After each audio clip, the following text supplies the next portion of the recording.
love that song. I love that song. Such a great song.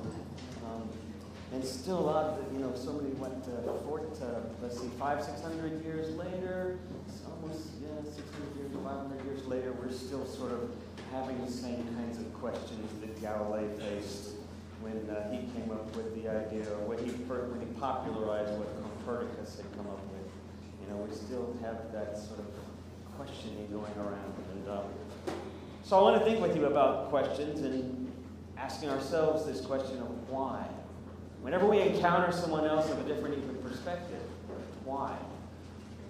Whenever we have that stance where we just refuse to back down, why? That simple question that, your 3-year-old, your 4-year-old began to ask all the time to that point of almost ad nauseum, when you just thought, I just can't keep going. It's the old story of it's turtles all the way down. It's going to be why all the way down, it seems like. And yet, there is something at the root of questioning. Curiosity has its root this idea of rootedness, of finding the roots to something, of digging. And so this idea of getting curious really is about getting to that place of honesty. So I'm going to share a couple of quick stories with you. I did this a few Sundays ago, and just sort of did rapid-fire stories and had fun with just seeing how you make connections with them. And I don't expect you to make connections with all of them, but I do expect you to email me if you don't understand it at all. And you go, that story made absolutely no sense. Some of you emailed me last week. Thank you very much. And with your questions. And so I appreciate that. It's always interesting to hear how other people are hearing these things. But this is the first story. Some of these you'll remember. Hoja Nasruddin is one of my favorite characters in the panoply of sacred literature, sacred folklore. Hoja Nasruddin comes from the Middle East. Sometimes it's the Sufis that claim him. Sometimes it's the Coptic Christian Church from Eastern Europe and Russia that claim him. There's people all over the world that claim Hoja. But what Hoja is famous for is he's this wise fool. He's just got this foolishness about him that stumbles through things, and because as he's stumbling through, something begins to genuinely happen, something serendipitous. No preoccupation with how the outcome is supposed to happen. It simply starts to open up. So Hoja was invited to be a guest preacher for someone, and he'd be the guest preacher in the pulpit. And so he came to the church one day, and as he did, it was a small church. It was sparsely populated. The pews had a few people here, a few people here, a few people here. They were on either side of the aisle. And he smiled and he said, "Thank you, it's good to be here." He said, "My true brothers and sisters, do you know why it is that I am here and what it is I'm about to say to you?" And then they looked at one another confused, because this kind of rhetorical questioning had never happened, much less from someone they didn't even know.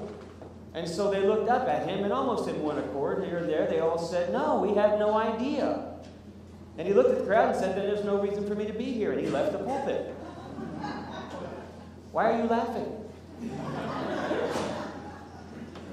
So he came back the next Sunday, and there was a crowd. It was a crowd. I mean, it's like the word got out there. This weird guy is with us for a couple of Sundays, and I don't get what he's trying to say, but, he seems to be saying something we need to listen to. Curiosity piqued their interest, and so the place was almost packed on either side of the aisle. So he got up in the pulpit, he addressed the crowd again. He said, "My friends and brothers and sisters and true believers, do you know what it is I'm about to say to you?" And it's as if they had rehearsed ahead of time, just planning for such a question, because they said this time in unison, "Yes, we know exactly what you're going to say to us." And he said, "Then there's no reason for me to be here." And he got down from the pulpit. He had one more Sunday. So he came back, and this time it was stuffed. There was hardly room to stand in the place. The windows were open. Heads were peeking in from the outside. He squeezed his way to the pulpit. He looked at the crowd, and he said, "This is great." He said, "My friends, true believers, brothers and sisters, do you know what it is that I'm about to say to you?" And clearly they had rehearsed this time, cover all bases, because the right side said, "No, we have no idea," and the left side said, "Yes, we know exactly what you're going to say to us." At which point he said, "Fine, if the left will tell the right, there's no reason for me to be here." That's kind of what you find when you really start digging down, you know? When you really start digging down past the differences, past the walls, past the polarization, when you really start digging down, you start to discover, wait a minute, we have more in common than we don't. But we find ourselves, because of our neurology, because of our upbringing, our socialization, whatever, we find ourselves oftentimes hiding behind certain beliefs or certain stances that we just can't back down from. It seems a little scary. I had a friend recently tell me this. He said, I'm going to just throw something out here. And it was actually, there were several of us in the group, and he said, I'm just going to throw this out here. The first thing is, there is no supernatural God.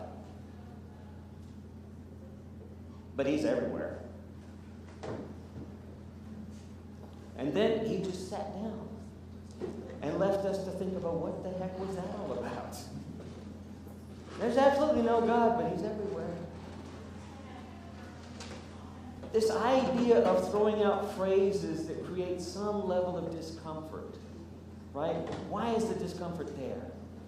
Why is the discomfort there? When someone else says something that is on the other side of the spectrum from where we've always found ourselves standing, there seems to be this dis-ease. Literally disease, if you want to go there, but this dis-ease with what was just said. Why the discomfort? Why the dis-ease? Are we ever willing to sort of begin to unpack that? If we don't understand something, are we ever willing to sort of step past it and think, maybe there's something I'm not seeing here? That seems to me to be the challenge for most of us in most of our situations. And today's story in the text is a great story in my mind for illustrating how Paul dealt with this. You remember the old verse in there, and I don't remember where it is exactly, where Paul says to the Greek, I'm a Greek, to the Roman, I'm Roman, to the Jew, I'm Jew. You know, he says, I can be all things to all people. There was this part of Paul which looked for contextualization. He looked where to find himself in a place and begin to understand the people that were around him. And rather than throw something at them that was just that was just contrasting or contradictory, he would introduce something in the context of what was going on.